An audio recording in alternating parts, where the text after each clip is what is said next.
నమస్కారం. KY news కి స్వాగతం. పాఠశాలలు విద్యాదానకు కేంద్ర బిందువులని కామారెడ్డి జిల్లా కలెక్టర్ ఆశీష్ సంగ్వాన్ అన్నారు. ఒక చిన్న మార్పు పిల్లల జీవితాలను మారుస్తుందన్నారు. అందుకే తరచూ పాఠశాలలకు వెళ్లి విద్యార్థులతో ప్రత్యక్షంగా మమేకమవ్వడం అవసరమని పేర్కొన్నారు. కామారెడ్డి జిల్లా బికనీర్ మండల కేంద్రంలోని జిల్లా పరిషత్ బాలుర ఉన్నత పాఠశాలను శుక్రవారం జిల్లా కలెక్టర్ ఆశీష్ సంగ్వాన్ ఆకస్మికంగా తనిఖీ చేశారు. పాఠశాల పరిస్థితిని సమీక్షించిన అనంతరం కలెక్టర్ స్వయంగా 10వ తరగతి విద్యార్థులకు సోలార్ సిస్టంపై పాఠం బోధించారు. ఉపాధ్యాయుడిగా విద్యార్థులతో చర్చ జరిపి వారి సందేహాలను నివృత్తి చేశారు.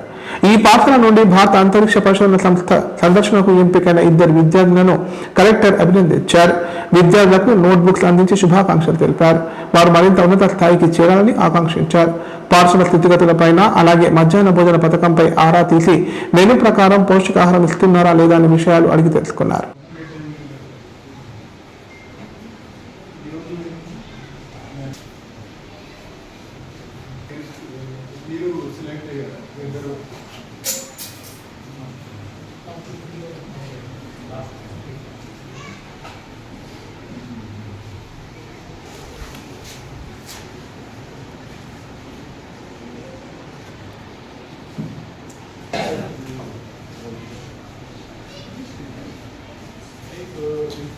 This is some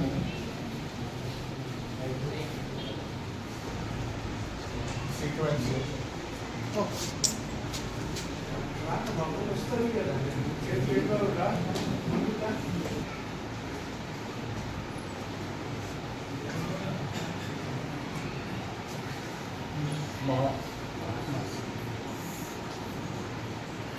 This is labels.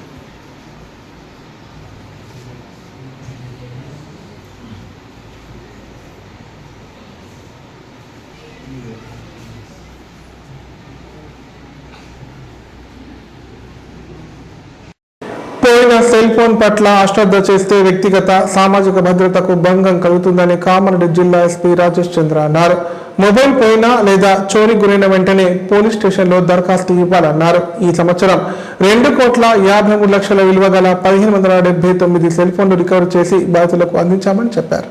Special drive ద్వారా సుమారు 27 లక్షల విలువ గల 167 సెల్ ఫోన్లను కామారెడ్డి పోలీసులు రికవరీ చేశారు. సందర్భంగా జిల్లా పోలీస్ కార్యాలయంలో ఎస్పీ రాజేష్ చంద్ర వివరాలు వెల్లడించారు. మొబైల్ పోయినా చోరీకి గురైన వెంటనే సంబంధిత పోలీస్ స్టేషన్కి వెళ్లి దరఖాస్తు ఇవ్వాలని చెప్పారు. సిమ్ కార్డు బ్లాక్ చేసి అదే నంబర్పై కొత్త సిమ్ తీసుకోవాలని సూచించారు. జిల్లా పోలీస్ కార్యాలయంలో పోగొట్టుకున్న సెల్ ఫోన్ల కోసం ప్రత్యేక టీం ఏర్పాటు చేశామన్నారు. ఇందులో భాగంగా టీం అధికారులు 167 ఫోన్లు రికవర్ చేశారన్నారు. ఇప్పటి వరకు రికవర్ చేసిన ఫోన్ల వివరాలు బాధితులకు తెలియజేయడం జరుగుతుందన్నారు. వారు జిల్లా పోలీస్ కార్యాలయానికి వచ్చి ఫోన్ కు సంబంధించిన వివరాలు చూపించి ఫోన్లు తీసుకెళ్లాలని చూపించారు. సిఈఐఆర్ వెబ్సైట్ లో ఈఎంఈఐ నెంబర్ను బ్లాక్ చేయడం ద్వారా ఫోన్ సులభంగా గుర్తించి తిరిగి పొందే అవకాశం ఉందని ఎస్పీ తెలిపారు.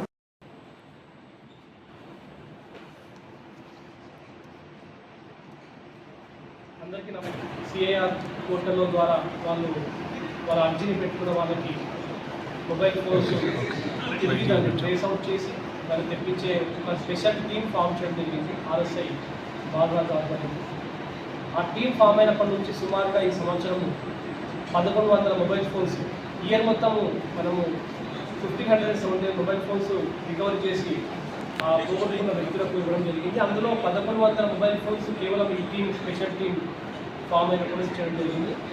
సో ఈ ట్రేసబిలిటీ ఈ డిటెక్షన్ తీసుకుంటే ఎంటైర్ స్టేట్లో కూడా వన్ ఆఫ్ ద బెస్ట్ పొజిషన్లో కామారెడ్డి డిస్ట్రిక్ట్ ఉంది. So from on behalf of Kamareddy district I congratulate the entire special team పేరుతో కాంబినేషన్ ఉంటుంది. అండ్ పబ్లిక్ కూడా చెప్తా ఉన్నాం, మొబైల్ ఫోన్ పోయినప్పుడు వాళ్ళు భయపడకుండా ఆందోళన చెందకుండా ఈ సిఈఐఆర్ పోర్టల్ ద్వారా వాళ్ళు వాళ్ళ రిక్వెస్ట్ని వాళ్ళు చేసుకొని సిమ్ని బ్లాక్ చేసుకుంటే ఇమ్మీడియట్గా దాన్ని మొబైల్ ఫోన్ ట్రేస్ చేసే అవకాశం పోలీస్ డిపార్ట్మెంట్ ఉంటుంది. అండ్ స్పెషల్ టీమ్ 24/7 ఒక టీం అయితే దీని గురించి వర్క్ చేస్తూ ఉంటుంది. సో మొబైల్ ఫోను అది చిన్నది కావచ్చు పెద్దది కావచ్చు, అది పోయిన తర్వాత ఇమ్మీడియట్గా దాన్ని రిపోర్ట్ చేయాల్సిన అవసరం ఉంటుంది. సో దట్ దాన్ని ఎటువంటి యాంటీ సోషల్ ఎలిమెంట్స్కి యూజ్ చేయకుండా మనం దాన్ని కట్టించవచ్చు. Thank you. భావ ప్రకటన స్వేచ్ఛకు ఆంధ్ర ప్రభుత్వం తూట్లు పడుస్తోందని టీయూడబ్ల్యూజేఐజే కామారెడ్డి జిల్లా అధ్యక్షులు రజనీకాంత్ అన్నారు. భవిష్యత్తులో వార్తలు రాయాలంటేనే జర్నలిస్టులు భయపడే పరిస్థితి నెలకొందన్నారు. వాస్తవాలను వెలుగులోకి తెస్తే కేసులు పెట్టడం దారుణమని పేర్కొన్నారు. సాక్షి పత్రికా కార్యాలయంపై జరిగిన దాడులను ఖండిస్తూ శుక్రవారం కామారెడ్డి జిల్లా కేంద్రంలోని మున్సిపల్ కార్యాలయం ఎదుట జర్నలిస్టులు కొవ్వొత్తులతో నిరసన చేపట్టారు. జర్నలిస్టులు ప్రజా సంఘాల ఆధ్వర్యంలో ధర్నా నిర్వహించి ఆంధ్ర ప్రభుత్వానికి వ్యతిరేకంగా నినాదాలు చేశారు. సందర్భంగా టీడబ్ల్యూజేఐజీ జిల్లా అధ్యక్షులు రజనీకాంత్ మాట్లాడుతూ ఆంధ్రప్రదేశ్లో ప్రభుత్వం పత్రికా స్వేచ్ఛను అణచివేయాలని చూస్తోందన్నారు. వాస్తవాలు వెలుగులోకి తీసుకువస్తున్న సాక్షి పత్రిక గొంతు నొక్కే ప్రయత్నం చేస్తోందని తీవ్రంగా ఖండించారు. సాక్షి ఎడిటర్తో పాటు జర్నలిస్టులను ఇబ్బందులు గురి చేసే చర్యలు వెంటనే నిలిపివేయాలని డిమాండ్ చేశారు. లేని పక్షంలో పెద్ద ఎత్తున ఆందోళన చేపడతామని హెచ్చరించారు.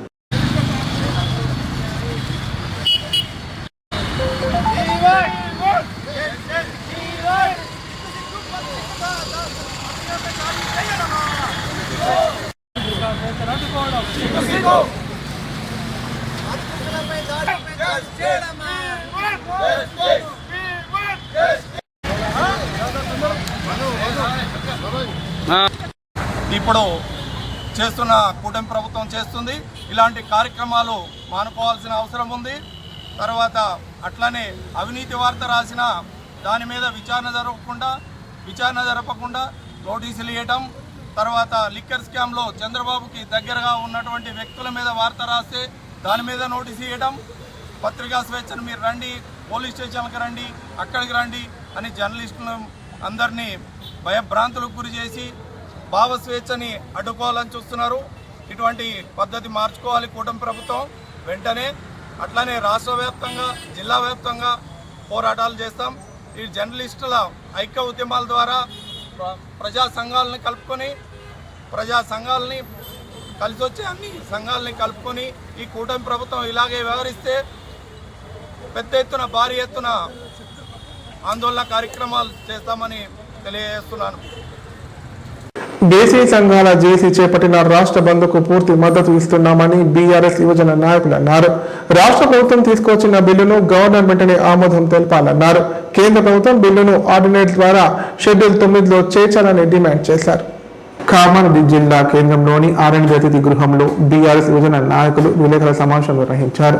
ఈ సందర్భంగా బీఆర్ఎస్ యూత్ పట్టణ అధ్యక్షులు చెల్లివేల భానుప్రసాద్ మాట్లాడుతూ బీసీ రిజర్వేషన్ల సాధనకు వివిధ సంఘాలతో ఏర్పడిన బీసీ ఐక్య కార్యాచరణ కమిటీ బంద్ ఫర్ జస్టిస్ పేరుతో ఈ నెల 18న తలపెట్టిన రాష్ట్ర బంద్కు మాజీ ఎమ్మెల్యే గంప గోవర్ధన్ సంపూర్ణ మద్దతు ప్రకటించారన్నారు.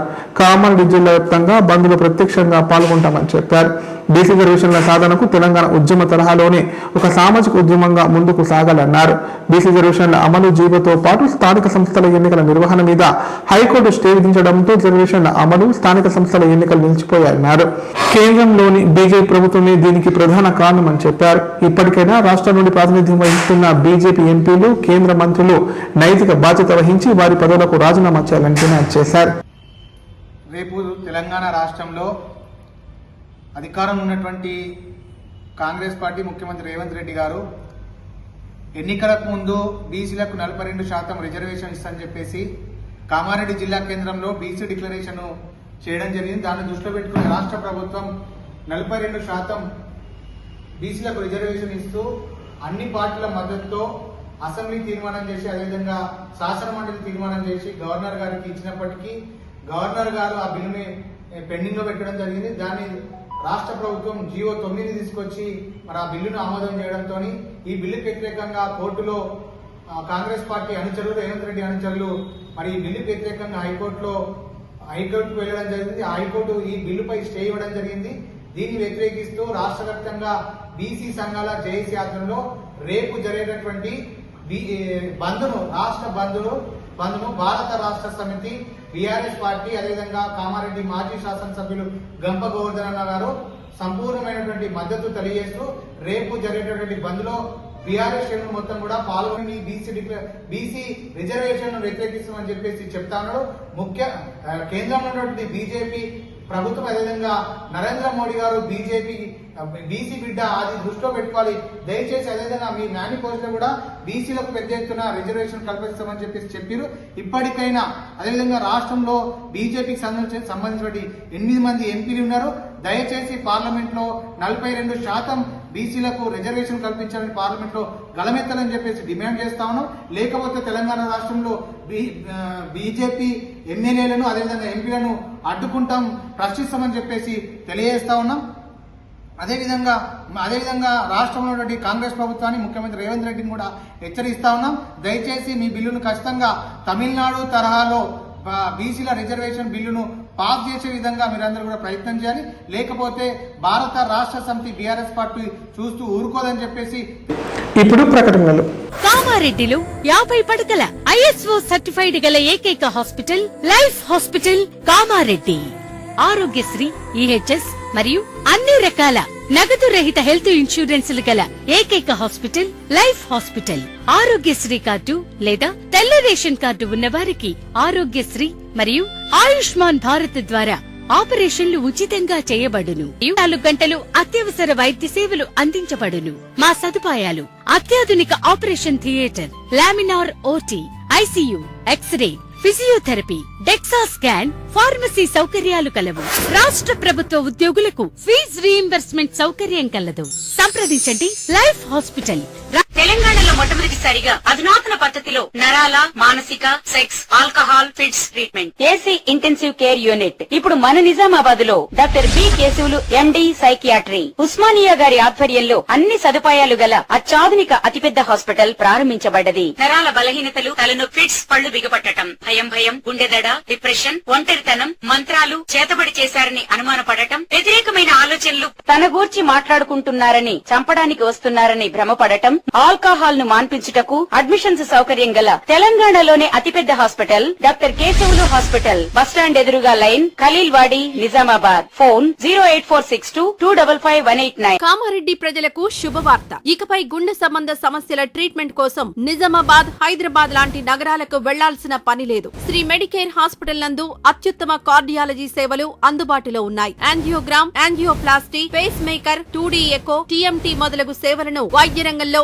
అత్యుత్తమ అనుభవం కలిగిన డాక్టర్లు అందిస్తున్నారు. అంతేకాదు యూరాలజీ సర్వీసుల కోసం స్పెషలిస్ట్ డాక్టర్లు శ్రీ మెడికేర్ హాస్పిటల్లో అందుబాటులో ఉన్నారు. మా దగ్గర డయాలసిస్ సౌకర్యం ఉందని సగర్వంగా తెలియజేస్తున్నాం. మా ప్రత్యేకతలు: డయాలసిస్ సౌకర్యం, వెంటిలేటర్ సౌకర్యం, అధునాతన టెక్నాలజీతో కూడిన ఆపరేషన్ థియేటర్, 24/7 అంబులెన్స్ సర్వీసులు, ఎమర్జెన్సీ సేవలు. కామారెడ్డి జిల్లాలో ఎక్కడా లేని cath lab facility Shri Medicare హాస్పిటల్లో ఉంది. Shri Medicare hospital. మా అడ్రస్ RNB బిల్డింగ్ ఎదురుగా NH44 రోడ్, కామారెడ్డి.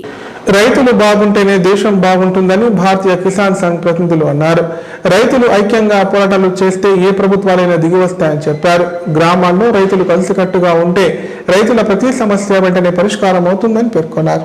భారతీయ కిసాన్ సంఘ్ ఆధ్వర్యంలో కలెక్టర్ ఆశీష్ సంగ్వాన్ కు వినతి పత్రం అందజేశారు. వరితో పాటు ఇతర పంటల కొనుగోలు కేంద్రాల ఏర్పాటు, పంట నష్టం, సన్నవడ్లకు 500 బోనస్ తదితర సమస్యలను కలెక్టర్ దృష్టికి తీసుకువచ్చారు. దీంతో స్పందించిన ఆయన తక్షణమే అవసరం ఉన్న చోట మొక్కల కొనుగోలు కేంద్రాలు ఏర్పాటు చేస్తామని చెప్పారు. సందర్భంగా జిల్లా అధ్యక్షులు విఠల్ రెడ్డి మాట్లాడుతూ కొన్ని చోట్ల మినహా మిగతా ఇక్కడ కొనుగోలు కేంద్రాలు ఏర్పాటు చేయకపోవడం వలన రైతులు దళారులకు తక్కువ రేటుకు అమ్ముకొని నష్టపోతున్నారన్నారు. వారితో పాటు మొక్కజొన్న, పత్తి, సోయాబీన్ కొనుగోలు కేంద్రాలు తక్షణమే ఏర్పాటు చేయాలని డిమాండ్ చేశారు. పంటల కొనుగోళ్లపై రైతులకు సరైన అవగాహన లేక నష్టపోతున్నారన్నారు. కావున క్లస్టర్ ప్రకారం సంబంధిత అధికారులతో రైతులకు అవగాహన సదస్సులు ఏర్పాటు చేయాలని విజ్ఞప్తి చేశారు. భారతీయ కిసాన్ సంఘం కామారెడ్డి జిల్లా వారి ఆధ్వర్యంలో ఈరోజు మరి కలెక్టర్ గారికి రావడం జరిగింది. రైతుల సమస్యలలో ముఖ్యంగా సోయా కొనుగోలు కేంద్రాలు ఏర్పాటు చేయాలని గత 3 నెలల నుంచి కూడా నెలవారీగా వారికి వినతి పత్రాలు ఇస్తూనే ఉన్నాం. అయినా కూడా ఇప్పటికీ ఆ వినతి పత్రాల ఎలాంటి స్పందన లేదు. ఈరోజు కూడా వారిని కలిసి మళ్ళీ చెప్పడం జరిగింది. వారు ప్రభుత్వంతో పైకి మాట్లాడి చూస్తామని చెప్పడం జరిగింది. ముఖ్యంగా సోయాలు చేతికి వచ్చినాయి. దళారులు చాలా తక్కువ రేటుకు ఇవాళ 5,328 రూపాయలు ఉన్న సోయాను 3,000 రూపాయల క్వింటాల్కు బయట దళారు వ్యాపారస్తులు దాన్ని కొనుగోలు చేస్తూ ఉన్నారు. దాని ద్వారా రైతులు విపరీతంగా నష్టపోతున్నారు. మరి ముఖ్యంగా ఏంటంటే భారీ వర్షాల కారణంగా ఆ పంట కూడా సరిగా పూర్తి స్థాయిలో ఏ గ్రేడ్ మాదిరిగా లేదు. కాబట్టి దాంట్లో కొంచెము బుడ్డిపోయినట్టు రకరకాల విధంగా ఉన్నది. కాబట్టి B గ్రేడ్ కింద కూడా సోయాను కొనుగోలు చేయాలని ప్రభుత్వాన్ని కోరుతా ఉన్నాం. ఆ విషయమై మరి కలెక్టర్ గారిని కూడా కలిసి చెప్పడం జరిగింది. వారు కూడా సానుకూలంగా స్పందించి ప్రభుత్వంతో స్టేట్ ఆఫీస్కి మాట్లాడి కొద్ది రోజులనే మరి సోయా కొనుగోలు కేంద్రాలు ప్రారంభమైతే చర్యలు తీసుకుంటామని వారు చెప్పడం జరిగింది. అదేవిధంగా వరి కొనుగోలు మీద చూసినట్టయితే రైతులు చాలా ఇబ్బందులు పడుతున్నారు. అవగాహన లేక ఆ కొనుగోలు చేసే డిపార్ట్మెంట్లతోటి రైతులకు కలిపి అందరు కలిసి అవగాహన, ఈ రైతులు ఏం చేయాలి, అధికారులు ఏం చేయాలి, ఎట్లా కొనుగోలు చేయాలని చెప్పి దాని మీద అవగాహన ఏర్పాటు చేయాలని చెప్పడం వారు కూడా దానికి కూడా సానుకూలంగా స్పందించారు. అన్ని మండలాల వారీగా రైతులకు ఈరోజు భారతీయ కిసాన్ సంఘ్ కామారెడ్డి జిల్లా ఆధ్వర్యంలో కలెక్టర్ గారికి వినతి పత్రం ఇవ్వడం జరిగింది. ముఖ్య ఉద్దేశం ఏంటి అంటే సోయలు ఆల్రెడీ పంట కటింగ్కి వచ్చింది, ఆల్రెడీ రైతులు రోడ్లపైన పోసుకొని కళ్ళాలపైన పోసుకొని ఉన్నారు. దళారులు వచ్చి 3500 కొంటున్నారు. గవర్నమెంట్ రేట్ వచ్చేసి ఎంఎస్పి వచ్చేసి 5328 రూపాయలు ఉన్నది. దళారులు 3500, 3600, 4000 లోపలనే కొంటున్నారు. కనుక రైతులు 1500, 1000 నష్టపోతున్నారు. కనుక సోయల కొనుగోలు వెంటనే ప్రారంభించాలని కలెక్టర్ గారిని కోరడం జరిగింది. అదేవిధంగా మొక్కజొన్న సుగ కటింగ్ అయింది, మొక్కలుసుగా రోడ్ల మీదకి వచ్చేసినాయి కళ్ళాల దగ్గరికి. దళారులు 1800 రూపాయలు కొంటున్నారు. గవర్నమెంట్ రేట్ అయితే 2400 రూపాయలు ఉన్నది. ఆ 2400 రూపాయలకు ఉన్నట్టయితే రైతులు లాభపడతారు. ఎందుకంటే ఈసారి అతివృష్టి కారణంగా కామారెడ్డి జిల్లాలో విపరీతమైన పంట నష్టం జరిగింది. కాస్తో కూస్తో ఓ 20-30 క్వింటాళ్ళు మొక్కలు వెళ్ళాల్సినవి, ఓ 10 క్వింటాళ్ళు సోయలు వెళ్ళాల్సినవి, ఒక 10 క్వింటాళ్ళు మొక్కలు వెళ్తున్నాయి. అందులో సగంగా సోయల్స్ 5-6 క్వింటాలు వెళ్తున్నాయి. కనుక కాస్తో కూస్తో అమ్ముకుందామంటే ఈ దళారు వ్యవస్థతోటి రైతులు అదనపు కట్నం వేధింపులు భరించలేక గర్భిణి ఉరివేసుకొని ఆత్మహత్యకు పాల్పడింది. ఈ విషాదకర సంఘటన కామారెడ్డి జిల్లా బేర్కూర్ మండలం తిమ్మాపూర్ తాండాలో చోటు చేసుకుంది. మృతురాలు నాగరాణి కుటుంబ సభ్యుల ఫిర్యాదు మేరకు పోలీసులు కేసు నమోదు చేసుకుని దర్యాప్తు చేస్తున్నారు. అదనపు కట్నం కోసం భర్త వేధింపులు తాళలేక వివాహిత మనస్తాపంతో 2 బిడ్డల ఎదుటే ఉరివేసుకొని ఆత్మహత్యకు పాల్పడిన విషాదకర సంఘటన కామారెడ్డి జిల్లా బేర్కూర్ మండలం తిమ్మాపూర్ తాండాలో చోటు చేసుకుంది. బేర్కూర్ ఎస్ఐ మహేందర్ స్థానికుల కథనం ప్రకారం తిమ్మాపూర్ గ్రామానికి చెందిన ఇస్లావత్ సంతోష్ కు వర్ణి మండలం సేవాలాల్ తాండాకు చెందిన 20 సంవత్సరాల నాగమణితో 5 ఏళ్ల క్రితం వివాహమైంది. ఆ సమయంలో 3 లక్షల మేర కట్న కానుకలిచ్చారు. వీరికి 3 ఏళ్లు 7 ఏళ్ల వయసులో ఉన్న 2 కుమార్తెలున్నారు. వ్యవసాయ కూలీగా పనిచేసిన సంతోష్ కొన్నేళ్లుగా ఏ పని చేయట్లేదు. అదనపు కట్నం తేవాలని తరచూ భార్యను వేధింపులకు గురి చేసేవాడు. ఈ నేపథ్యంలో దంపతుల మధ్య మరోసారి గొడవ జరిగింది. కొద్దిసేపటికి సంతోష్ అతని తల్లి గదిలోకి వెళ్ళగా నాగరాణి 2 పిల్లలు వేరే గదిలోనే ఉన్నారు. 4 నెలల గర్భిణి నాగరాణి తీవ్ర మనస్తాపం చెంది తలుపు గడియ పెట్టుకుని బిడ్డల ఉరి వేసుకుంది. చిన్నారుల రోదన వినిపించడంతో పక్కింటి వారు వచ్చి కిటికీలోంచి చూశారు. అప్పటికే నాగరాణి ఉరి వేసుకుని ఉండడంతో తలుపులు పగలకొట్టి మృతదేహాన్ని కిందకి దించారు. 7 ఏళ్ల వయసున్న చిన్నారి తన మృతదేహం వద్దకు వచ్చి పాలు తాగేందుకు ప్రయత్నించడం అందరినీ కంటతడి పెట్టించింది. విషయం తెలుసుకున్న నాగరాణి తల్లిదండ్రులు బంధువులు వచ్చి సంతోష్ పై దాడి చేశారు. ఈ విషయం తెలుసుకున్న పోలీసులు ఘటనా స్థలానికి చేరుకొని సంతోష్ అదుపులోకి తీసుకున్నారు. కేసు నమోదు చేసి దర్యాప్తు చేస్తున్నట్లు ఎస్ఐ మహేందర్ తెలిపారు.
నాకు బెల్ట్తో కొట్టుండు బావా, నాతోని కాదు, నేను ఉండాయడా ఎట్లా చేయాలి, ఎన్ని రోజులతోనే ఎన్ని రావాలి, మేము మాతోని కాదు, ఏదైనా చేసుకో, నాకేం చేసేది లేదు, మంచిగా ఉండి మంచిగా తిను అని అన్నాడు నా కొడుకు.